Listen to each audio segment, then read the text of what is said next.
India का number one private bank HDFC bank quarter four का result declare कर चुका है और रिजल्ट बहुत ही अच्छा आया है। पर शेयर 19 रुपए का डिविडेंड भी डिक्लेयर किया है जो बहुत ही अच्छा है।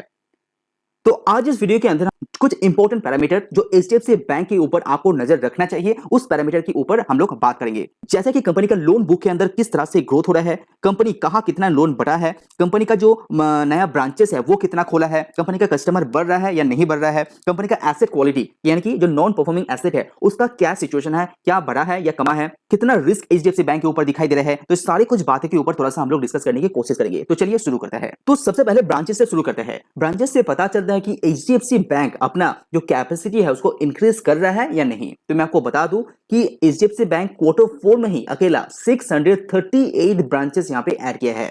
अगर आप छोटे मोटे बैंक देखेंगे तो उसका टोटली जो ब्रांचेस होता है वो 6 to 700 होता है। तो एचडीएफसी बैंक अकेला क्वार्टर फोर के अंदर ही 638 नया ब्रांचेस खोला है। लास्ट क्वार्टर में कितना खोला था? 684। उस हिसाब से आप यहाँ पे देख पा रहे हैं। अगर आप एचडीएफसी बैंक का ब्रांचेस की ग्रोथ देखेंगे, जहां पे 2019 पे कंपनी के पास 4971 ब्रांचेस हुआ करता था, उसको धीरे धीरे बढ़ा के मार्च 2022 से लेकर 2023 तक विद इन 1 ईयर यहाँ पे 1500 ब्रांचेस यहाँ पे जोड़ा है। तो आप देख पा रहे हैं कि ग्रोथ बहुत ही तेजी से हो रहा है।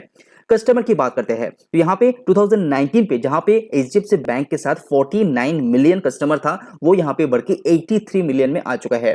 और 1 ईयर का जो ग्रोथ है ये बहुत ही तेजी से हुआ है। इसका मतलब क्या हुआ कि एचडीएफसी बैंक का जो कस्टमर बेस है वो लगातार यहाँ पे इंक्रीज हो रहा है। अगर आप लोन बुक की बात करें तो कंपनी इस साल एक्चुअली 2023 सालों के अंदर 16,142 बिलियन रुपीस का लोन यहाँ पे बांटा है, जो ईयर ऑन ईयर बेसिस 17% का ग्रोथ है, जो अच्छा खासा ग्रोथ माना जा रहा है।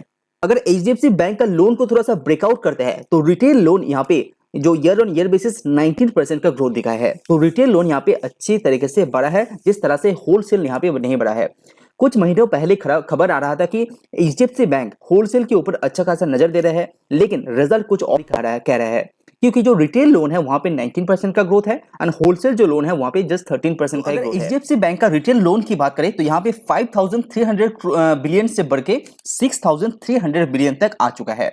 और सीआरबी यानी कि पर्सनल लोन, ऑटो लोन, यहाँ पे जो ग्रोथ है वो और भी तेजी से है। 30% का ग्रोथ इस पर्टिकुलर सेगमेंट के अंदर ही दिखाया है। होलसेल की बात करें 3600 से बढ़ के ये 4097 बिलियन रुपीस में आया है।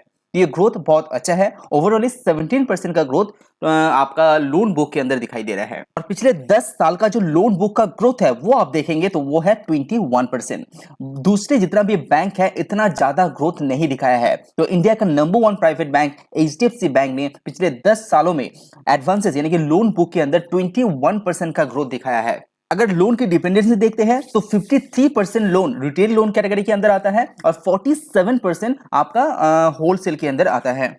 अभी बात करते हैं कंपनी का एसेट क्वालिटी यानी कि नॉन परफॉर्मिंग एसेट के बारे में, जो एचडीएफसी बैंक के लिए बहुत ज्यादा इंपॉर्टेंट है। पिछले कई सालों से एचडीएफसी बैंक अपने एनपीए को कंट्रोल में रखा है। जैसे कि लास्ट ईयर क्वार्टर फोर में कंपनी के ऊपर 1.2% का ग्रॉस एनपीए हुआ करता था, लेकिन विद इन 1 ईयर इस गिर के ये 1.1% में आ चुका है। हालांकि कंपनी का लोन बुक बहुत ही तेजी से ग्रो हुआ है, लेकिन परसेंटेज वाइज कंपनी का जो ग्रॉस एनपीए है उसमें सुधार आया है।